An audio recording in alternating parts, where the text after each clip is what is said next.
আসসালামু আলাইকুম রহমতুল্লাহ। আশা করি সবাই অনেক ভালো আছেন। তো আজকে আপনাদের মাঝে আবারও নতুন একটি ভিডিও নিয়ে চলে আসলাম। তো আজকে যে বিষয়টা নিয়ে কথা বলবো সেটা হচ্ছে আমার যে কিছু ফার্মি মুরগি ছিল 4.5 মাস প্লাস বয়স, সেই মুরগিগুলো আজকে দেখতেছি হঠাৎ ডিম দিছে। তো ভাবলাম আপনাদের সাথে একটু শেয়ার করি, এর জন্য ভিডিওটা করা। তো এই যে এইগুলো আমার মুরগি, আর এই যে একটা মুরগি মাত্র ডিম পাড়া শুরু করছে। তো মাশাল্লাহ, একটা যেহেতু শুরু করছে আরো অনেকগুলাই আছে, এগুলোও আজকালের মধ্যে ডিম দিবে। প্রথম ডিম জন্য আসলে আকৃতিটা অনেক ছোট, মানে আস্তে আস্তে ডিমটা সাইজ বড় হবে, যতদিন ডিম যাবে ততদিন আস্তে আস্তে ডিমের সাইজটা আসলে বড় হয় আর কি।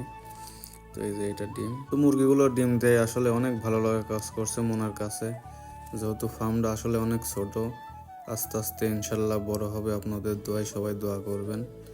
তো আমার এখানে একই বয়সের টাইগার মুরগিও আছে, তো ওইগুলাও ইনশাল্লাহ কিছুদিনের মধ্যে ডিমে চলে আসবে। তো আমি মূলত টাইগার মুরগি, ফার্মি মুরগি, এইগুলা চীনা মুরগি, এগুলা সবগুলাকেই একসাথে রাখছি। তো যেহেতু এখন ডিম পাড়া শুরু করছে, তো এগুলাকে এখন একসাথে রাখা যাবে কিনা আপনারা সবাই একটু কমেন্ট করে জানাবেন। তো আমার ভিডিও আপনারা সবাই বেশি বেশি করে দেখবেন, বেশি বেশি করে লাইক, শেয়ার, কমেন্ট করবেন। যেহেতু আমি আসলে ইউটিউবে পুরাই নতুন, কিছুই জানি না বা কিছুই বুঝি না। অন্যের ভিডিও দেখে দেখে আসলে ভিডিও বানানো বা কথা বলতে গেলেও আসলে সমস্যা হয়। তো সবাই ভালো থাকবেন, সুস্থ থাকবেন।